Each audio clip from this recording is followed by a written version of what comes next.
नमस्कार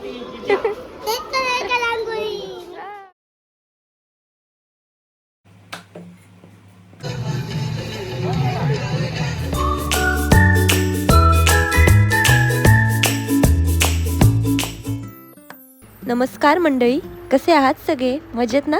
मी आशा करते तुम्ही सर्व एकदम मस्त, एकदम छान, एकदम अगदी टकाटक असाल. मी तेजू तुमचं आपलं नवीन एका व्हिडिओमध्ये खूप अगदी मनापासून स्वागत करते आणि आजचा आपला व्हिडिओ आहे तो सुरू करते. तर मंडळी, आजचा दिवस खरंच खूप खास आहे, कारण आज आहे होळी. वाईट विचार जाळून टाकायचा आणि नवीन विचारांना सुरुवात करायची. तर चला आजच्या दिवसाला स्टार्ट करूया.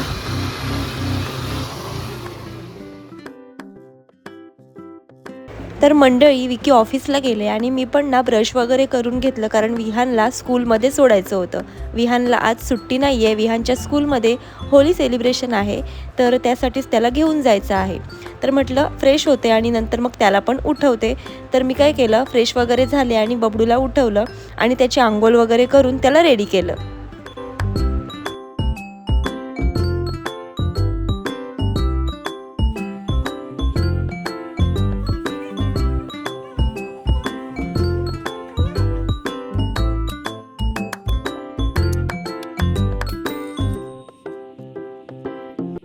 तर मंडळी, विहानला सोडून आले स्कूलमधून आणि छोटी मोठी कामं आवरली, माझं आवरून घेतलं, आंघोळ वगैरे केली आणि आज आहे होळी. तर माझ्या सर्व कलरफुल यूट्यूब फॅमिलीला होळीच्या खूप साऱ्या शुभेच्छा मनापासून अगदी.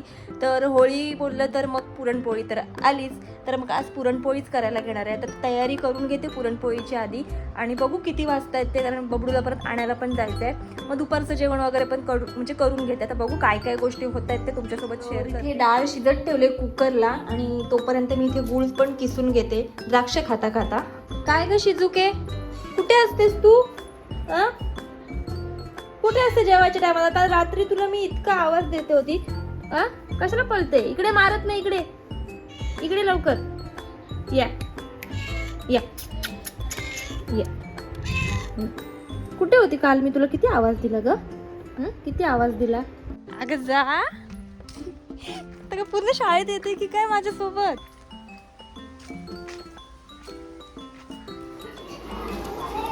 काय आहे? काय आहे तो?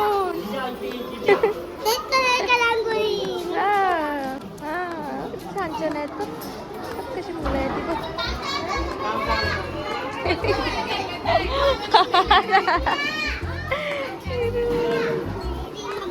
ओ बेटा ना,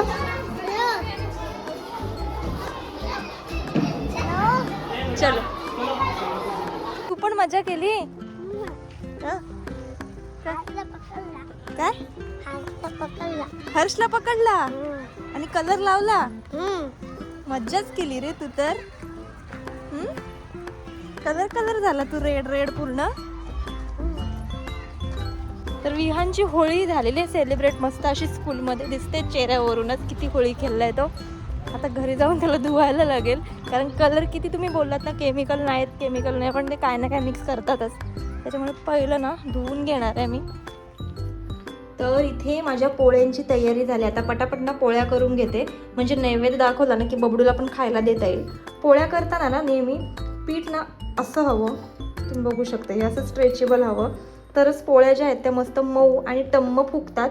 तर मी आता पटापट आहे ना हे सगळं करून घेते. मी ना नेहमी पोळ्या करताना काय करते माहिती आहे का, अगोदर असे गोळे बनवून घेते पूर्ण, म्हणजे पुरण वगैरे भरून रेडी करून घेते आणि मग फक्त लाटून मग भाजते, असं करते. तर पटापट ना गोळे करून घेते आणि त्यानंतर पोळ्या लाटून मस्तपैकी भाजून घेते आणि तुम्हाला दाखवते की माझ्या पोळ्या कशा टम्म फुगतायत ते. ठीक आहे.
शेवटची पोळी बघा कशी टम्म फुगले, फुग्यासारखी एकदम. माझ्या पोळ्या करून मस्त अशा झालेल्या आहेत. आता ना नैवेद्य दाखवून घेते, म्हणजे बबलूला पण देऊ शकते मी. ते नैवेद्य दाखवलंय तर इथे मला ना वरती जागा नाही आहे नैवेद्य दाखवायला, त्याच्यामुळे मला असं खालीच ठेवायला लागतं टेबलवर वगैरे. आणि हे घेऊन जाते माझ्या मैत्रिणीसाठी शेजारी, तिला देते आणि येते. बबडू अजून आंघोळच करतोय बाथरूममध्ये. माझ्या पूर्ण पोळ्या झाल्या तरी पण मी विचार केला काय जाऊन देतो, आंघोळ करतो ना तर तेवढा डिस्टर्ब वगैरे करणार नाही मला, म्हणून आता हिला पोळ्या देऊन येते आणि ह्याला पण बाहेर काढते आणि त्याला तयार करते, कारण कधीपासून पाण्यातच आहे बिचारा. तर मंडळी आम्ही चाललोय होळीच्या इथे. आता आमच्याकडे जवळ तर कुठे म्हणजे आमच्या गावामध्ये वगैरे एरियामध्ये आम्ही जिथं पहिले राहत होतो तिथली आमची मानाची होळी आहे. आता आम्ही तिथेच चाललेलो आहे. हा म्हणजे विकी वगैरे पहिलं आमचं जुनं घर आहे ना तिथे पहिल्यापासून लहानपणापासून आमचं पेटते.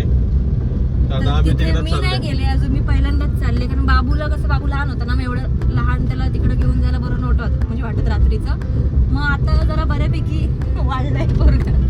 आता विचार केला की चला जाऊन येऊया, आणि मी पहिल्यांदा बघणार आहे तिथे कसं काय असतं ते वगैरे. तर आता तिथे चाललोय आणि तुम्हाला पण दाखवते की आमच्या इथे होळी कशी असते ती. चला. तर मंडळी आम्ही आलोय पाड्यामध्ये, जिथे विकी आहे ना आमच्या लग्नाच्या आधी राहायचे आणि लग्नानंतर आम्ही सगळे तिकडे शिफ्ट झालो, म्हणून इकडे जास्त येणं होत नाही. पण इथली जी सगळी माणसं आहेत ना इतकी प्रेमळ आहेत ना, म्हणजे मन मिळावू आहेत, म्हणजे नेहमी आहे ना सगळे असे एकत्र असतात, ते खूप जास्त भारी वाटतं. आता तुम्ही ज्या ताई बघताय ना, म्हणजे ज्यांच्यासोबत मी पूजा करते, त्या कधीच व्हिडिओमध्ये दिसत नाहीत, कारण इकडे येणं खरंच होत नाही, शक्यच होत नाही, कारण दिवसभराची कामं मी दिवसभर इतकी बिझी असते तर इकडे येणं होत नाही. तर आज म्हटलं आहेत तर त्यांची पण ओळख करून देते. त्या आहेत ना म्हणजे आमच्या फॅमिली मेंबरच आहेत, म्हणजे लग्नाच्या आधीसुद्धा विकी वगैरे म्हणजे त्यांच्याकडे खूप जास्त लक्ष द्यायच्या, आणि लग्न पण त्यांच्यामुळे सगळ्या गोष्टी म्हणजे लग्नामध्ये सुद्धा आमच्या त्यांच्यामुळे सगळ्या गोष्टी व्यवस्थित झाल्यात, कारण खूप बारीक बारीक लक्ष त्यांनी दिला होता, आणि त्यांच्यामुळेच आमचं लग्न जे आहे ते व्यवस्थित पार पडलं असं मी बोलेन.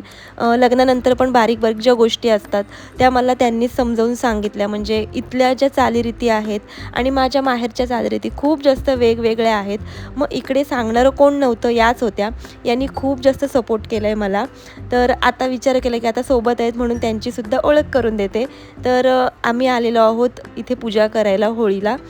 आता होळीबद्दल तर सगळ्यांना माहीत असेलच, पण तरीसुद्धा मला जे माहिती आहे ते मी तुम्हाला छोटंसं थोडक्यात सांगते, ठीक आहे. होळी हा हिंदू धर्मातील एक महत्त्वाचा सण आहे. तो होळीच्या आदल्या दिवशी साजरा केला जातो. हिरण्यकश्यपू हा एक राक्षस होता. त्याचा मुलगा प्रल्हाद हा विष्णू भक्त होता. हिरण्यकश्यपूला हे मान्य नव्हते, म्हणून त्याने प्रल्हादाला मारण्याचा निर्णय घेतला. त्याने आपली बहीण होलिकेला सांगितले की प्रल्हादाला मांडीवर घेऊन अग्नीमध्ये बस, कारण होलिकेला अग्नीत न जळण्याचा वर होता. पण देवाची कृपा आणि प्रल्हादाच्या भक्तीमुळे होलिका जळून खाक झाली. यामुळे होळिका दहन हा वाईटावर चांगल्याचा विजय हे दर्शवतो. आता प्रत्येक गावची ना वेगवेगळी पद्धत, माझ्या माहेरी वेगळी पद्धत आहे आणि इथे मी बघितलं खूप जास्त वेगळी पद्धत आहे. माझ्या माहेरी केळीचं झाड असतं आणि इथे सावरीचं झाड उभं केलेलं आहे, आणि अजून वेगवेगळ्या ठिकाणी अजून वेगवेगळी पद्धत असेल मला माहिती आहे. शेवटी काय, आपण कुठला सण किती श्रद्धेने आणि प्रेमाने करतोय ना हेच जास्त महत्त्वाचं असतं असं मला तरी वाटतं, बरोबर ना. तर मंडळी आजच्या व्हिडिओचा शेवट खूप साऱ्या पॉझिटिव्हिटीने करूया आणि आजचा व्हिडिओ ना इथेच संपूया. तर व्हिडिओ ना शेवटपर्यंत बघितलात त्यासाठी खरंच खूप सारं थँक्यू. आणि तुमच्याकडे होळी कशी सेलिब्रेट करतात ते मला नक्की कमेंट करून सांगा. तुमच्याकडे कोणतं झाड उभं करतात ते सुद्धा मला सांगा, म्हणजे कसं मला पण समजेल की तुमच्याकडे कोणतं झाड उभं करतात ते. तर ठीक आहे मंडळी, पुन्हा भेटू अशा छान अशा व्हिडिओसोबत. तोपर्यंत आहे ना आपली आणि आपल्या माणसांची काळजी घ्या आणि पॉझिटिव्ह राहा, ठीक आहे. बाय.